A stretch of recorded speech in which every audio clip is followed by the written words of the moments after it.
नमस्कार दोस्तों, a warm welcome to Jhalak, a series on weekly current affairs by Disha publication. I am साथ त्यागी और आज हम एक झलक डालेंगे पिछले हफ्ते की महत्वपूर्ण खबरों पर।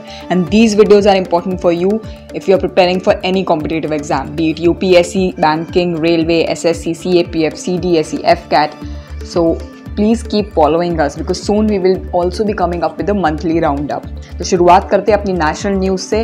नेशनल न्यूज़ हम सभी को पता है that Indian army has promoted 5 women officers to colonel rank and these women officers are from EME, that is Corps of Electronics and Mechanical Engineering, Corps of Signals, Corps of Engineers. ठीक है, इन 3 corps से जो women officers हैं they will be promoted to colonel rank. पहले colonel rank में promote हो चुकी हैं women officers in army education corps, JAG जो होता है एडवोकेट जनरल, मेडिकल कोर्प में भी हो चुकी हैं, आर्मी मेडिकल कॉर्प्स जिसे हम बोलते हैं।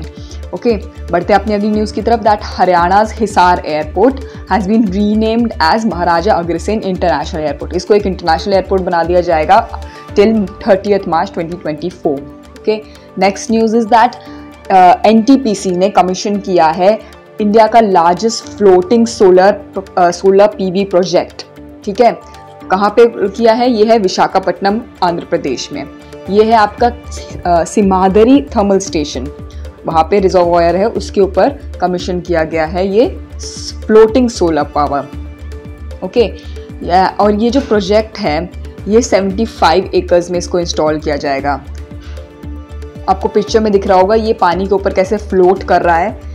उसी को मद्देनज़र रखते हुए ये प्रोजेक्ट जो है एनुअली 46,000 टन्स का CO2 एमिशन जो है वो सेव करेगा, 1,364 मिलियन लीटर्स वाटर सेव करेगा और ये अराउंड 6,700 हाउस होल्ड्स तक पहुंचेगा। बेसिकली उनकी रिक्वायरमेंट्स को मीट करेगा। नेक्स्ट इज ऑपरेशन देवी शक्ति। ऑपरेशन देवी शक्ति क्या है? Very important for exam perspective. ये इंडिया का जो अफगानिस्तान में इवैक्यूएशन मिशन चल रहा है, वहाँ के सिटीजन्स मतलब हमारे सिटीजन्स को वहाँ से इवैक्यूएट करना from that war torn country, that is operation Devi Shakti, हमने इसको नाम दिया है। काबुल एयरपोर्ट से we have already evacuated 78 citizens on August 24 और इससे पहले हमने 40 इंडियन सिटीजन्स को और एयरलिफ्ट किया था ऑन 16 August। ऑपरेशन देवी शक्ति याद रखिएगा, बहुत इंपॉर्टेंट है एग्जाम के लिए। आगे बढ़ते हैं। Highest herbal park in India has been inaugurated in Uttarakhand. Herbal park है ये एट हाइट ऑफ 11,000 फीट। कौन सी विलेज में है? माना village in Chamoli district of Uttarakhand. ठीक है, और माना आप सभी को पता होगा, माना is the last Indian village in the जहाँ पे इंडिया और चाइना का बॉर्डर आ जाता है। So that is considered as the last Indian village which is adjacent to Badrinath temple also.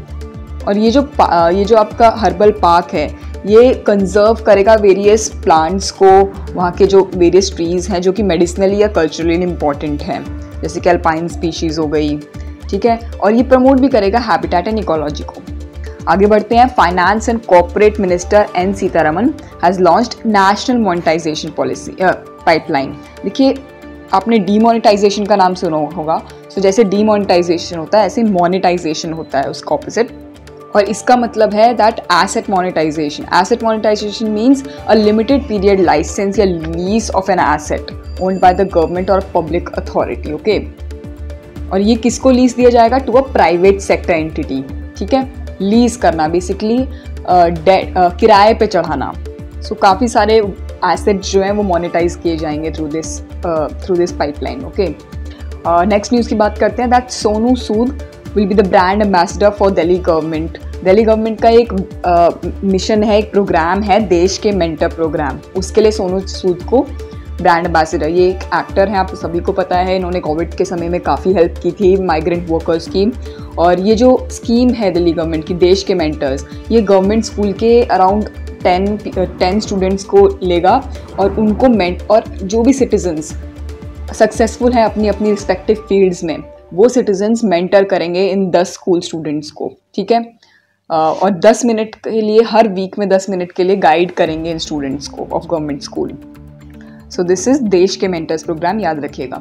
आगे बढ़ते हैं दैट इंटरनेशनल न्यूज़ क्या है हमारी। इंटरनेशनल न्यूज़ में Infosys has become the 4th Indian firm to touch 100 billion market cap. और इस club में, because this is the 4th Indian firm to touch this, इससे पहले Reliance industries, Tata consultancy services और HDFC bank, all of these 3 firms have touched this cap. Okay, आगे बढ़ते हैं। Ajit Doval has chaired 11th BRICS NSA virtual meeting and this summit was to strengthen the political security cooperation between the countries. Okay, और थोड़ा सा बता देती हूँ आपको, ये ब्रिक्स NSA जो है, it is a part of BRICS summit only.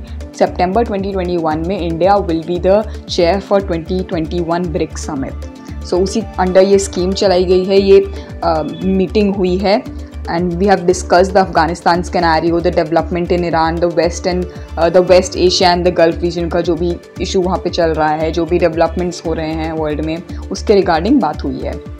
चलिए अगली न्यूज़ की तरफ बढ़ते हैं। That is from UAE। UAE has announced the world's tallest observation wheel, that is I Dubai.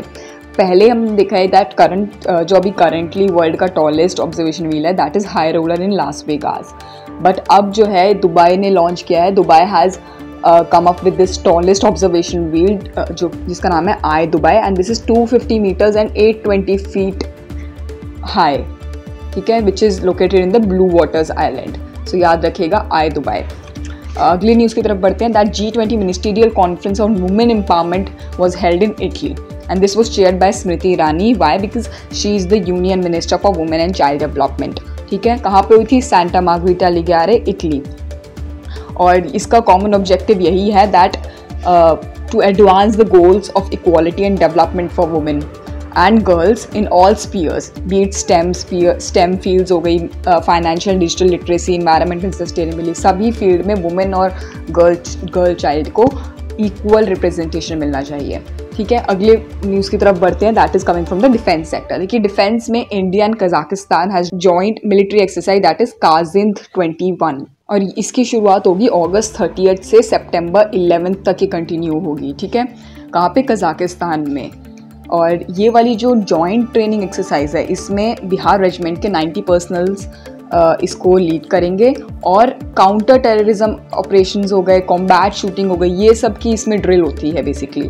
ठीक है, अगली न्यूज़ की तरफ बढ़ते हैं। That NSG commandos have undertaken a new drill exercise to counter terrorism which is named as गंधिव। गंधिव किसका नाम था? आपको पता होगा, महाभारत में अर्जुनाज बो, जो अर्जुन जी का बो था, दैट वॉज गंधिव और उसी के नेम पे ये इस एक्सरसाइज का नाम रखा गया है, which is to validate the planning parameters of the commando force. देखिए, NSG एक कमांडो फोर्स है हमारी डिफेंस फोर्सेस की और जो भी इसको 1984 में रेस किया गया था basically by the federal counter terrorism force और ये सर्जिकल कमांडो ऑपरेशंस जो होते हैं वो अंडरटेक करती है and it also provides armed security to at least 13 high risk VVIPs at present. Okay, याद रखिएगा, गंधिव।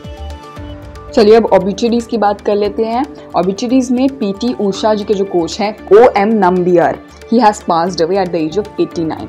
OM नंबियर जो हैं, he is the most famous coaches of India और इन्होंने PT उषा को ट्रेन किया था and transformed her into the Asia's golden girl. ठीक है, ये OM नंबियर। आगे बात करते हैं that former Indian footballer and Olympian O Chandrashekhar, इनको हम ओलंपियन O चंद्रशेखर भी बोलते हैं, केरला के थे ये and he has passed away. He was a footballer और 1960 के रोम ओलंपिक्स में जब इंडिया ने I think first and last time जब पार्टिसिपेट किया था फुटबॉल में, तब ये ही played as a defender. So one day exam perspective से बहुत इंपॉर्टेंट है, याद रखिएगा। O चंद्रशेखर, ओलंपियन चंद्रशेखर के नाम से याद रखिएगा। ठीक है, इंपॉर्टेंट डेज की बात करते हैं। That world water week is being celebrated from 23 to 27 August. इसमें ज़्यादा कुछ इसकी बात नहीं है, बट थीम याद रखिएगा। That theme is building resilience faster. This is the theme for world water week. आगे बात करते हैं that India celebrated Sanskrit week also. Sanskrit week कब से मनाया गया है? अगस्त 29 से 25 तक। ओके, और संस्कृत डे मनाया जाता है अगस्त 22 को। सो कंफ्यूज मत होना हो संस्कृत वीक के बीच में एंड संस्कृत डे के बीच में। और एक और चीज़ भी याद रखिए that this is celebrated on the full moon day on the month of Shravan. Shravan के महीने में ये फुल मून डे पे on the occasion of Rakshabandhan को इसको सेलिब्रेट किया जाता है, world Sanskrit day. And another news is that international dog day, जो कि अगस्त 26 को मनाया जाता है to raise awareness about dogs adoption and importance of providing rescue to the dogs, ठीक है, और उनके लिए एक safe and loving environment provide करना। चलिए बढ़ते हैं अपने अगले सेक्शन की तरफ, that is banking and economic. Banking and economic sector में Paytm and HDFC bank have tied up together. So आपकी बिजनेस पेमेंट नीड्स जो हैं उनको फुलफिल करने के लिए both of these have tied up. Okay, अगली बात करते हैं that government has approved increase of bank employees का जो फैमिली पेंशन है उसमें 30% इंक्रीज अप्रूव कर दिया है गवर्नमेंट ने, and this will increase their salary to around 30 to 35,000। अगली बात करते हैं फ्रॉम स्पोर्ट्स सेक्शन। स्पोर्ट्स में शैली Singh has bagged long jump silver in VAU20। VAU क्या है? World athletics under 20 championship. इन्होंने लॉन्ग जंप में मेडल हासिल किया है, दैट इज सिल्वर मेडल। अगली बात करते हैं दैट टोक्यो पैरालंपिक्स में जो जैवलिन थ्रोअर हैं तेगचंद जी ने इंचार्ज लिया है for the opening ceremony. So basically he will be the flag bearer for that ceremony. Okay, बात करते हैं समिट्स एंड MOUs की। सस्टेनेबल डेवलपमेंट इम्पैक्ट समिट होगा कहाँ पे? सितंबर 2020 से 23 तक होगा ये जेनेवा स्विट्जरलैंड में। This is conducted by World Economic Forum. Annually conduct किया जाता है ये summit, and the main aim of this summit is to inclusively vitalise economies, ठीक है, और इसका थीम होगा shaping an equitable, inclusive and sustainable recovery. ठीक है, आगे बात करते हैं बुक्स एंड ऑथर्स की। बुक्स में एड्रेस बुक एक है, address book a publishing memoir in the time of Covid. This is by Ritu Menon. ठीक है, ज़्यादा कुछ इंपॉर्टेंट नहीं है, बस ऑथर का नाम याद रखिएगा और बुक का नाम। रैंकिंग्स देख लेते हैं इस बार। रैंकिंग्स क्या क्या आ रही है? Safe cities index. Safe cities index में Copenhagen, the capital of Denmark, has been named as the world safest city. और इंडिया में New Delhi and Mumbai has found the place in this index. Okay, New Delhi is placed at 48th position and जो मुंबई है that is placed at 50th position. Okay, and first 5 cities का नाम आपको आपकी screen पे दिख रहा होगा। आगे बात करते हैं that India emerges as a second most attractive manufacturing hub globally. देखिए, ये बहुत बड़ी न्यूज़ है for India that manufacturing destination को हम रिकॉग्नाइज कर रहा है वर्ल्ड इंडिया में। सो इंडिया एक मैन्युफैक्चरिंग हब के तौर पे उभर कर आ रहा है। So these were the weekly current affairs. I hope you're liking this series, and if you are, then please like, share and subscribe Disha publication channel, और हमारे मंथली राउंड अप के लिए हमारे साथ जुड़े रहिए। Thank you so much. Have a good week ahead. नमस्कार।